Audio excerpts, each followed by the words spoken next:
when he decided, I'm not in the right body. So we're going to have a short discussion with him, and we also have... And we have, to my left, Jessica Gumüsch. She's consular from our organization in Cologne, which is called Rubicon, and yeah, she's helping a lot of people. We come to that later. And of course, Queer as Folk really opened a brand new book where people started talking about things like that. It's a shame that it only was up until 2005, because we know there's a lot of work, but still the actors that were on Queer as Folk did continue spirit and working against bigotry and for the gay community. Robert, I'm glad that you're here, because you are really dedicated in the gay, elderly gays also, because that, you don't stay young, we face it. We all get older, and it's not that easy for older gays in society. Peter, you are very active also, and you have been really like the spokesman for the gay and lesbian society. Michelle, you said it's very important, and you're working on keeping the spirit going and the acceptance. Thank you for being here. Thank you.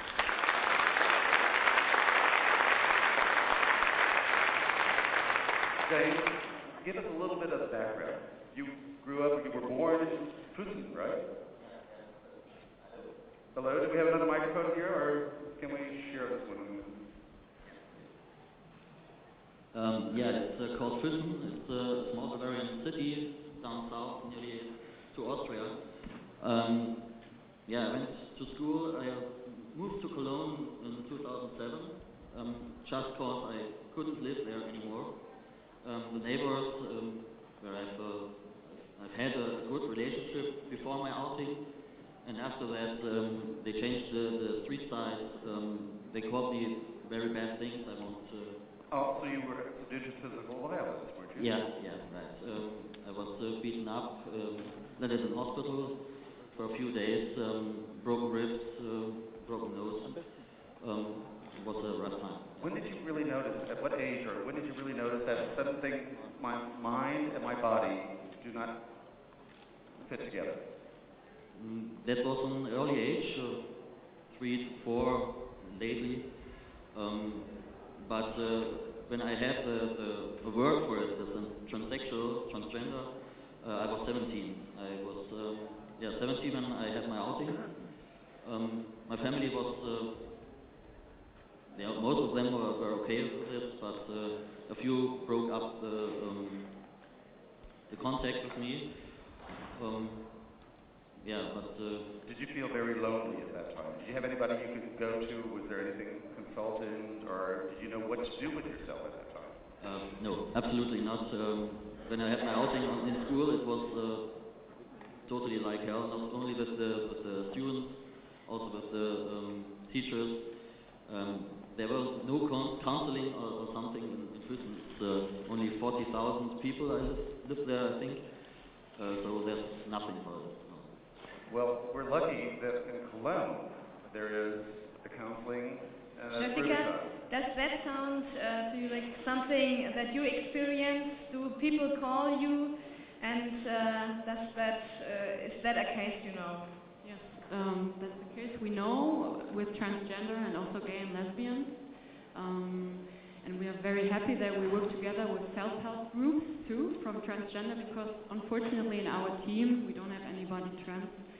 And we know that maybe. Yeah, gays and lesbians and trans, they have some similar problems, but it's also there are a lot of different problems. So that's why we work together with self-help groups. So that's how it works in Rubicon with the transgender. What is needed? What's your goal at Rubicon? What do we do now? What is to do? Well, actually, the main goal is to fight for diversity, because that's the main problem for all of us. So we also try to not only fight against homophobia, but also racism, sexism, and all kinds of other things, because that's the main problem. Because if we live in a society that can't handle diversity, then we all have a problem, no matter, gender, sexual orientation, race, religion. That's what we try to do. And your father is from Turkey, and what's the situation there? Well, Turkey actually is a very It's interesting because that's a good example for a country where you don't have legal discrimination. Actually, you could live out gay, lesbian, or trans, but the society, in most part of Turkey, you can't live out. So we don't only have to look at countries where you have the legal discrimination, we also have to look at the society. How people react to you, if you can really be open, be yourself. And it's really surprising because we have some guests here, but we also had guests that did not have the dare to come. India wanted to arrive here. They didn't have the dare because of the internet and everything like that. We have some people from Russia where there's an enormous backlash now. Being openly gay, they cancel all that. So what it's like in the States? Do you notice any difference, or is it surprising, or do you also have support, or how much have you supported it? I think it's a really exciting time, quite honestly. I think with respect to backlash, I think that all forward progress in general, I don't believe is ever a straight line. To get from A to B, we're going to sort of meander and do all this sort of thing, and in some strange way, the backlash, I believe, actually means that it's come into focus, that it's actually something that's having to be dealt with, as opposed to something that's just being ignored or hidden in the shadows. It's that it's starting to come out into the open. And we really have to deal with the feelings that people have, and we're talking about phobia, so we're talking about fear and all the ways that manifests. And thoughts? Excuse me. Hello? Well, I think sometimes as we have more tolerance and that rises, we also have the other side, the antagonism that rises at the same time. So you have the polar opposite happening at the same time. So I think that there are a lot of great things happening, and yet it's making the other side very angry. So you're hearing about that more. Because what I noticed is now, they're trying to get the Supreme Court to prevent gay marriages. And I have a feeling ever since Obama came out and is much more liberal about it, all of a sudden the Republicans are taking over and trying to get the opposition now. What is balance like? I can say it's the reverse, that we're actually trying to cause gay marriage to be recognized. I think we can look at it from either side. We can either say they're trying to prevent, or we can say we're trying to cause it to come into existence. And I try to focus as much as possible on what we're trying to achieve. I feel like that's what we're giving energy to. With respect to this whole homophobia thing, my journey, as a kid, and all the fear that I've had throughout my life about revealing who I really was, I was in a very homophobic fraternity, and I remember, that facade and that cover, that was put in place by the fear. And really, the layers, I think we're just trying to strip the layers away and come to the truth of who we are. And I believe that the way that we're most able to affect that is sort of in keeping with the Gandhi approach, which is to be the change we wish to see in the world. So to the extent that I have dealt with my own fears and continue to, then that's what gets radiated out. Really, the biggest problem for me individually has been my internalized homophobia, and the way that I then help to perpetuate the problem, the challenge. But the more I can effectuate that change within myself, then I start to be a part of the improvement. Peter, how do you feel as an open gay actor in Hollywood? Well, interestingly, I'm not that much of an actor anymore. It's sort of not my primary focus. So, but I do know that it's been challenging. I mean, it's created challenges for me. It's worth it 100%, but it has absolutely created some challenges. I'd like to talk about this topic though. I'm on the board of the Gay and Lesbian Center in Los Angeles, which is the largest gay and lesbian organization in the world by about four times bigger than anything else in the world. They have 250,000 client visits per year. It's kind of an extraordinary organization that does everything from HIV/AIDS work to mental health work to legal work to cultural events to education to mentoring youth to homeless youth programs. Like, it's really an extraordinary breadth of work. So I get to see sort of everything from the best of our community and what we're achieving and how the change is happening to the heartbreaking stories of kids who are still thrown out of their homes or run away because they're being physically abused because of their sexuality or gender identity. I'm very much with Robert and Michelle of the sort of opinion that the backlash is a response. It's that thing of, it's like when you back a cat into a corner, they're gonna lash out. I choose to believe this is the death knell of that part of society, that they are scared, they know that the change is coming, they know that it's inevitable, and they're pissed off about it. So be it. We'll take our licks and we just keep on speaking the truth. You people here, the amazing thing about you people here, you know, is that you carry this message. You speak the truth to your friends, to your families. When you encounter homophobia, you're in such a powerful position to say, shut the fuck up. Stop it. You know, stop it.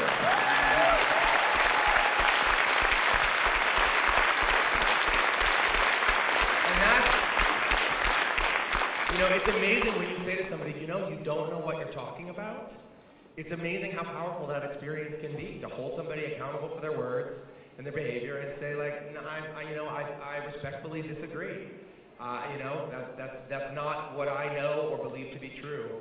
It's amazing the change that can happen. And you're from so many countries. Like, it's amazing. We're from so many places where change needs to happen. So to me, this gathering of people is a powerful political statement. So thank you for being a part of that. So, we also have to admit, you grew up in a very liberal country where you can really speak up. But there's I would respectfully disagree that America is a very liberal country. But continue. Well, in comparison to other countries, because we have people from Russia. You know what's happening in Russia now. Of course. You can't really speak up that. And if you're in countries that have a religious government, religious-powered government, and I don't want to mention any countries, but of course they're suppressed and they're afraid of their own lives. They're hanging gay men in Iran right now. It's horrible. Right. And you can't just come out and say, well, I'm gay, and so what? I'm going to speak my voice. You're dead. And that's really difficult. It's amazing that we have some people here from countries that really have the guts and that they're strong enough to come here, but they can't do it at home. Yes, you can. Yeah, you can. If you want to be home, yeah. No. You deal with the change within yourself, and you be mindful of the challenges outside. You don't let it manifest out, but you continue to work on what you can really work on, which is what's happening inside of you. And then you move yourself to a place that is accepting. You find a place, and you have to trust that is going to continue to be affected. I mean, of course, you're not going to put yourself in a situation where you're going to be killed. But you can always continue to make forward progress in the direction of loving yourself and having that radiate out. You can be mindful of the actions, but you can always continue to make forward progress in that way. One of the great programs that the Gay and Lesbian Center is doing is modeling for other gay and lesbian centers around the world. We have this visitation program with gay rights activists from China. And we don't hear a lot about the gay rights movement in China, but there is a very strong, growing underground movement of these young Chinese activists who are creating magazines and websites and centers and movie nights and creating this kind of culture for themselves. So we've been bringing them to the States to sort of see how the center works and all the different programs and ones that they're interested in, and helping them understand how to actuate that same stuff in their own country. So it's that kind of stuff is really exciting and empowering. And I agree, it can be fucking terrifying, but there's a way. There's always a way. It's a system with much more limitation, which just means that you're going to have to find different ways of doing it, ways that wouldn't be happening in the United States. You have to find ways that are more under the radar, and be really mindful of what's chosen. But each system lends to a different way of forward progression. I'm seeing Jessica kind of, she's not quite d'accord with it. What are your experiences? No, I'm totally, I'm totally for the positive. You are here to tell us all, and it's true. And I totally agree on that. It's the backlash is a sign that we are going very strong. I think I totally agree on that because actually homophobia evolves more when we get stronger. Because now we just say, like you said, we just say fuck it. I mean, 10 or 20 years ago we didn't say that. We said, oh, maybe I'm not okay, yeah. But now we say, I know I'm okay. That's what we should say. And I think now they are afraid. I totally agree. But of course, with me, working with the individual people, maybe I have a little different view on it. Just not, of course, I see the big picture, but I also see the, daily struggle, not only with people from different countries, also in Germany. The inner thing you just said. That's like the biggest barrier. When you get over that, you can pretty much achieve everything. But of course, in countries where you really have to be afraid to be killed by legal law or by other people, then you have to act a little different. And of course, in a society where other people are more tolerant, you have a bigger chance to get out of the inner phobia earlier than when you live in a country where pretty much everybody says you're wrong, you're bad. James, were you afraid? Absolutely, yeah. Lately, when I got beaten up, but also before that happened, all the bad words, all the ways the people come to me and told me you're such a beast or something else, it was totally horrifying, yeah. What gave you the strength to do it, to get through with it, to really make the decision, I'm going to go through with it now? Totally honest. Otherwise, when I hadn't the chance to change the gender, call it that way, I wouldn't live anymore. I couldn't do it. The only option was either make it or die. Quit. Yeah, right. That was. That's shocking because even in the States, you have this whole "It Gets Better" campaign. We don't see it over here in Europe, and I think it's really, really incredible that there's so many people that have that inner strength like you, who says, I got to make it. I want to live. I want to be here for something. And I think that's really. Slow down. It's amazing. No, I need the word. I always get emotional, things like that. But it's really, he didn't have any place to go. I think that's really an important point. Is in terms of looking at the whole homophobia conversation, is that there's a macro perspective, what's happening in a country or in the world collectively, but then there's really the micro perspective, which is what's happening with the journey of each individual. And someone asked earlier about the coming out thing and how should we deal with that. And I often say, as Peter said earlier, it's much better if we live our truth. And yet, as Hal has said, it's always an individual journey at the same time.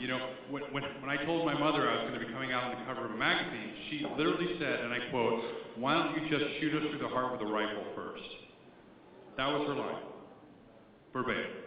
And so, my experience as a young man was my own experience. James had his experience, and Peter has, and so there's this interplay between the big picture and the individual picture, which is like we each get to have our own individual journey, and we don't have to adhere to a particular timeline. We get to have our own, and yet at the end of the day.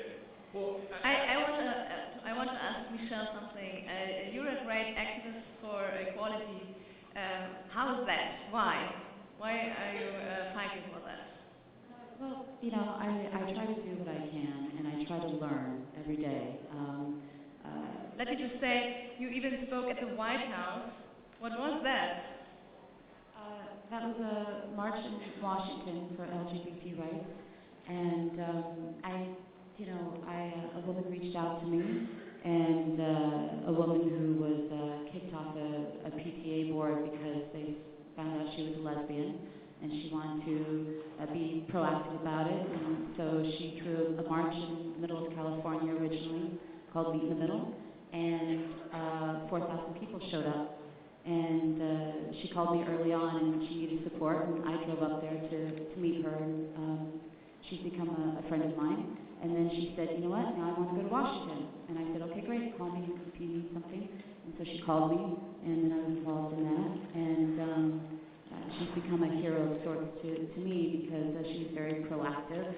And then we went to Washington, and I spoke a bit, and it was a very powerful day. And Peter was there, and I try to do what I can. I always feel like there's more to do, and I think it's important that more straight people get involved, and that we create more of an alliance.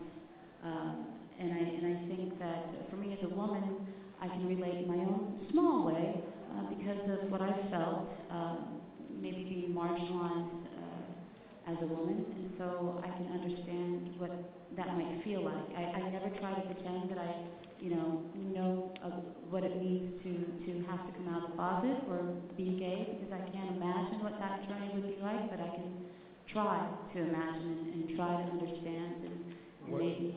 What's so lovely about Michelle is speaking very humbly about her work for the community. She is tireless.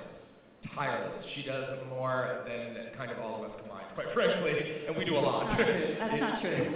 But